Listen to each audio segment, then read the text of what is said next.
Our most dangerous family vacation. 20 miles from Puerto Rico and closer even to St. Thomas, Virgin Islands, the humpbacked island of Culebra is 7 miles long and 2 miles wide. Guided by the hand of budgetary concern and the unfortunate family philosophy meaning over comfort, my parents scheduled a 10-day vacation for themselves and their 3 teenage daughters. My sisters and parents view travel as a means to personal growth. This is a dangerous belief and continues to cause our family a lot of trouble. I had not been briefed on the island before departure, had never been to Puerto Rico, and was poorly prepared. I was already surprised when the 8-seater plane landed on a thumbnail runway crowded with chickens. I did not know at the time that Culebra also concealed decaying naval ammunition, huge black sea urchins, scorpions, iguanas, and a mysterious animal that ate the fruit you left on the counter. None of this, of course, is as risky as being a member of my family, especially if snorkeling is involved. My family is pathologically drawn to meaningful activity, and over time I have come to associate meaning with suffering. We have achieved a lot, and it has nearly killed us. For my 17th birthday, I nearly drowned while kayaking rapids in the Wolf River, Tennessee. A couple of years before this, a Portuguese man-o-war jellyfish attacked my father outside an uninhabited island where we were snorkeling, narrowly missing my sisters and I. Everyone needs a break from near-death experiences, I find, and on that particular island vacation, I often retreated to a sea arch in the shallow water by our hotel to get away. The Culebra house sat on a long, steep path overlooking a black road and the sea. There was no television, no hotel, no swimming pool. Air conditioning was saved for the bedrooms, and cactuses grew in the ocean. In the bedroom I shared with my fraternal twin sister Julie, a crowd of green and brown anoles and geckos clung to the molding at the top of the room like theater-goers. To escape the gawking, judging lizards, I sat on the steps at the side of the house in the yard, a clearing in what we viewed as jungle that held fruit trees, breadfruit, coconut, guava fruit, and cotton plants. Off in the distance, down the path leading to a neighboring house, I could see bananas. In the morning, we drove down the street to the Dinghy Dock, a combination restaurant and boat dock. By lunchtime, a miniature bar facing the water would be full with sailors. Our younger sister Carol, violently infectious for the duration of the 12-hour trip the day before, made a complete recovery when presented with a plate of rum French toast. Julie felt that the menu was Americanized and did not reflect the locale. She didn't say this at the time, though. She was reading instead, her face shielded from social interaction by a murder mystery or cereal box. Reading is Julie's retreat, and we rarely saw her eyes. None of us could have picked her out from a lineup. The next day our mother filled us in on the dangers of discarded munitions. The 2017 Lonely Planet Puerto Rico travel guide informs potential visitors that practice shelling by the U.S. Navy began on Flamenco Beach as far back as 1936, soon afterward taking over other parts of the island. Heavy bombing started later on Culebra's sister island, Vieques. Navy occupation ended in Culebra in 1975, but the evidence still remains both on land and in water. You must not go off the paths, our mother warned us. You could be blown to smithereens. A news article from 2021 reports that a couple of locals and tourists have been injured across the years by live munition, and that live bombs have been discovered on Culebra, although in the course of my research, no one I read about had been blown to smithereens. The fact that the island was booby-trapped was bad news, but not because I was worried about military waste. I was eager to travel, and at home in Tennessee travel was difficult to come by as a teenager.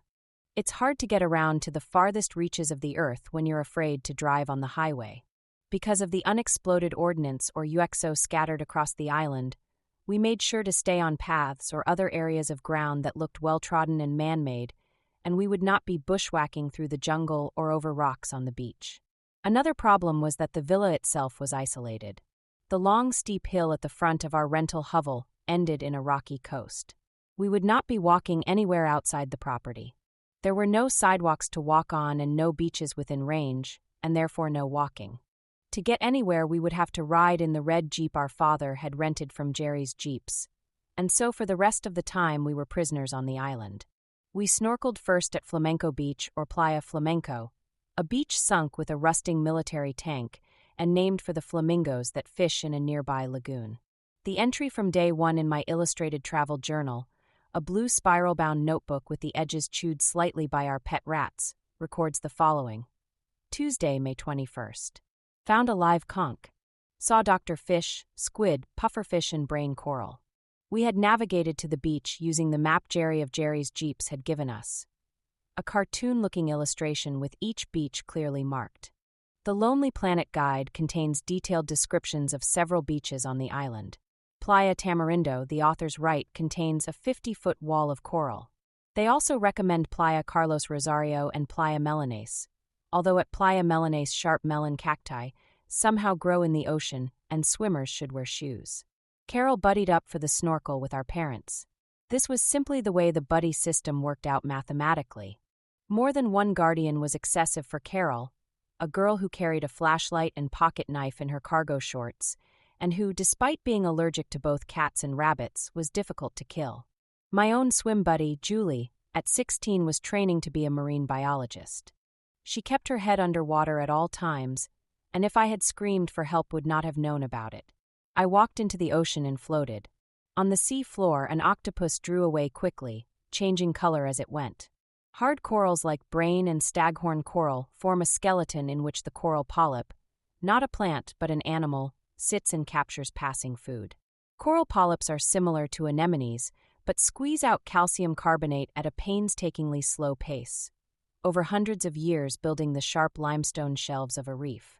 Soft corals including sea whips grow like plants over the rubble, and sea fans with a slight purple stain at their bottom enjoyed the water around Culebra.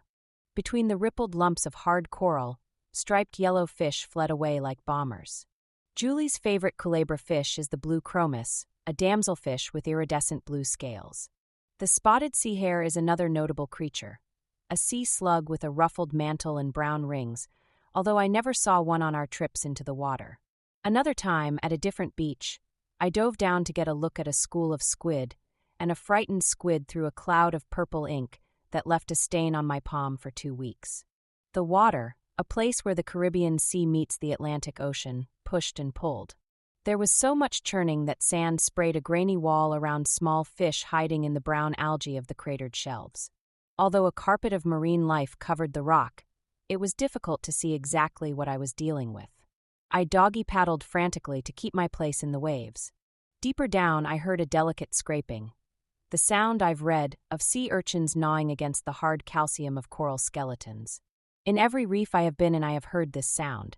Besides this, the bank of coral and rock was quiet and calm, protected from wind and cold by flexible walls of water. A reef is an island too, living away from the world. Above the water, from a plane, the volcanic mounds of Culebra look like molars in liquid oxygen. From the moon, our own planet looks as isolated so that, in the future, a baby will be born in space, and when he first sees Earth, he will be surprised to find an island planet in the middle of nowhere, confident, interested more in itself than in anything around it, a tooth in the gums of space. I was not consciously attempting to escape my family, but the subconscious mind is powerful, and, walking back one afternoon from the beach in Culebra, I realized I was far ahead. I was eager to get back to the villa, not that there was anywhere to go once I got there. I stood on the white path. The clicking of bugs vibrated inside the jungle of sea grape, shrubs, and melon cactuses. Farther down the path, I could hear the ocean. There was nothing to do. I could not go to the Jeep as I did not have the keys, and going back to my family would be a waste of energy. The nuclear heat of the sun pressed down on my sunburned scalp, and I evaluated the pieces of shade in the sea grape forest. Patches of dark ground led between larger plants and narrow cactuses. On the path where I stood, baby melon cactuses growing in the white sand strained their bristles in the direction of my toes. I stood in the sand, not taking a step. On the way back, or maybe it was another time, we passed a rider on horseback, someone who had reliable transportation and went places. On day 2, according to my travel journal, while following the Jerry's Jeep's map, we got up, went out at 9 a.m., and walked half a mile to Carlos Rosario, but had to turn back because of unexploded bombs. A passing Jeep overloaded with young men coming from the opposite direction flagged us down. We went to Carlos Rosario a different day by another route. In the afternoons, the rain came down in a bead curtain and rustled in the jungle around the villas. That day, under the rain, the ocean was silent and closed to visitors. Julie read on the bed. Around her, lizards stood alert on the molding, fascinated but uncomprehending. Julie stared at the words on the page, hardly blinking. She was in a locked-in state, able to see and hear but unable to communicate. "We're leaving Doofusface," said Carol, who did not skimp on insults. "Let's go," I said. "Bye," said Carol. We walked out to the yard and along a thin trail in the grass toward the bananas. Another villa lay behind the fruit, dark and mostly obscured by leaves, although we never saw or heard anyone nearby during our stay. The banana stalks looked small, but the clusters of fruit hung down in heavy, back-breaking chandeliers. We touched the hard, green fruit, and deciding it was too unripe to pick, stole 2 large banana leaves instead. Beneath our villa's upper balcony was a cement slab protected from the rain, and Carol and I lay on our leaves looking out at where the ocean was supposed to be, and at the cars going past on the road. It could have been the mold or the lizards that padded across my pillow as I slept, but I had not been sleeping well, and on the most important night of our trip, rain drenched me in my bed from the window. I lay in the wet sheets listening to thunder. The next day we had planned to take a glass-bottom boat called the Tanama to Culebra, an island and national wildlife refuge where we would walk to tide pools. On the following morning, after the clouds had fled away to torment another victim, the Tanama deposited our entire family and a young married couple on the empty beach at Culebra. The only building on the island is a decomposing lighthouse from 1886, and it stood small on the hill like a pirate, gazing sadly at the crescent of sand and a wall of reefs. Avoiding the reef, the Tanama had anchored at a greater distance than it had kept when dropping us off. We began to prepare for the hike to the tide pools, and as everyone put on their shoes, I remembered that I had removed them while on the boat and left them there, on the cushioned bench where I had been sitting. I turned to look at the Tanama. It was the only boat in the glassy water, and although it was within swimming distance, it was still far. I convinced myself that the walk to the pools would be easy. My journal records that the hike was 3 miles, and I assume this is the correct distance round trip. Several minutes into the hike, I remembered the cactuses. The young, knobby cactuses were almost invisible in the dust of the path, and together with the dropped needles from other larger cactuses, these hid in the sand and stuck the soles of my feet. I kept going, as the pain was still tolerable, and it seemed preferable at the time to going all the way back and holding someone up. Also, I had made up my mind to go, and there was no amount of pain that would make me turn around. I had decided to go, and did not think about it much after that. The last part of the trail was not a trail, and was just cratered volcanic rock left around the tide pools. This looked as dangerous as the cacti, but only hurt a little if I walked slowly. The tide pools were warm, surrounded on the ocean side by high black rock like the ruins of a Roman bath. There was no shade. The ocean spit into the huge pool through a channel in the rock, and colorful baby reef fish swam in the spot where the water bubbled, bobbing up and down. After swimming for a while, I noticed the cave of an octopus under a shelf in the rock. Outside the front door, stacked in a cone-shaped pile, were the patterned shells of large hermit crabs or sea snails, thrown away by the octopus. An octopus can see in the dark, and it traps its prey under umbrella-like wings before shoving it down its mouth. Besides the pile of discarded shells and one lobster, there was not much else in the pool except broken layers of rock, and I could not understand what everyone else was looking at. The entire group floated face down like corpses. I had been brought to this cursed island for personal enrichment, that much I knew.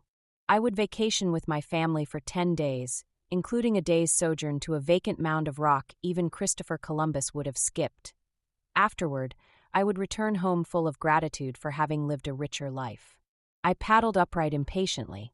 The ocean made its sound against the rock walls, and I searched the sandy island undergrowth looking for a telephone booth or any sign of outside life.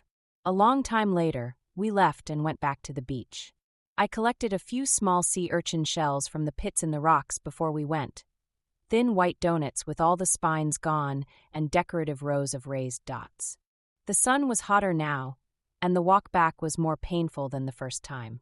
Tiny cactuses added more needles to the skin of my feet. Every step intensified the pain, and by the time I got back to the harbor, I could no longer stand up. I lay on the beach with my feet in the water. The beach was a thin wisp too long to fully walk anyway. Also to be considered was the fact that it led to nowhere, and that behind me shivered a wide shrub jungle harboring bent trees we had been told were poisonous. A few boulders close by were barely covered with water, and fingernail-sized hermit crabs moved almost imperceptibly along the tops, rocking their shells. I suddenly became aware of the size of the ocean. I had seen no other boats or signs of people, and here I was, lying on a mile-long piece of rock in the Atlantic Ocean, closer to Venezuela than Miami. If we had left the beach and sailed approximately north, we would have encountered an empty key named Cayos Janiki, and then nothing, no habitations or villages, until reaching Bermuda 900 miles away, 1.5 hours by plane. I had ended up here by accident, like dice thrown at the end of a game with no expectation, and I was far from home. I had finally fulfilled the goal of my life. The morning had been long, it had been more like a day than a morning, and it was lunchtime. My sisters and I hunched in the shade under the poisonous trees, not touching any of the branches, and ate peanut butter and jelly. Fat striped skinks, smelling the food, crawled out of the shrubs in stop motion. I tore a pea-sized crumb of peanut butter from my sandwich and rolled it to a skink a few inches away. The lizard cocked his head to eyeball the target and then swallowed the crumb. Sometime after lunch, I got back in the ocean. My feet had reached a lower state of pain that was not improving, and I swam through the sea grass passing a green sea turtle. After raising my head from the water, I realized I was far from shore. Close by, the Tanama bobbed, and I began to kick toward it to the ladder on the back. At this point, so late in the trip, I had become sloppy vis-a-vis water safety and was fully disengaged from the buddy system with my twin sister. Treading water at the back of the boat, I could only see what was on either side of the vessel, and nothing in front of it. Julie, for all I knew, lay dying somewhere reading. I took hold of the boat ladder under the water and rested. Carol, who had also become tired around the same time, clung to the left side of the ladder like a tree frog. To the right of the yacht, something was happening that did not make any sense. Carol and I recognized shouting and the crash of small waves. My mother was standing up on a block of coral and yelling. My father treaded water a few feet away from her, close to the encrusted mound. "What's going on?" I asked Carol. "Mommy got stranded on a reef and Daddy is trying to rescue her." "Why is she standing on the reef?" I said. The question was never answered. My father suddenly kicked over to the Tanama's bow. He disappeared after reaching the front of the boat, and we heard him climb the ladder and speak to one of the crew. Carol and I listened, clutching the ladder, but all we could make out were a few sibilants and the sound of footsteps. I never did find out how my mother got down from the coral bank. Her predicament was overshadowed by my father's. A large sea urchin hiding in the coral had speared him twice under the fingernail of his thumb. The 2 red pieces of spine remained visible under the nail for a very long time. Not long before we left Culebra for good, we made a long drive to a hotel restaurant at the end of the island. With the trip and its accomplishments now over, we were free to embrace pleasure. All of us were injured by this time, either physically or mentally, and that is its own reward. Inside the dry, air-conditioned room, pink cloth napkins folded into mountains stood on salad plates, and large ceiling fans turned on a high ceiling. I do not remember seeing any other diners. The entire hotel seemed vacant and silent, and a warning salt breeze blew around the front doors. The shrimp scampi was overcooked with a handful of dense, tortured-looking shrimp thrown into the white pasta. Our father signed the bill, and we left the protective porte-cochere outside the double doors and drove back to the villa along the wild edge of the island, my sisters and I pressing our sunburned skin together. The coastal road curved many times, like a hook dropped unexpectedly into dark water.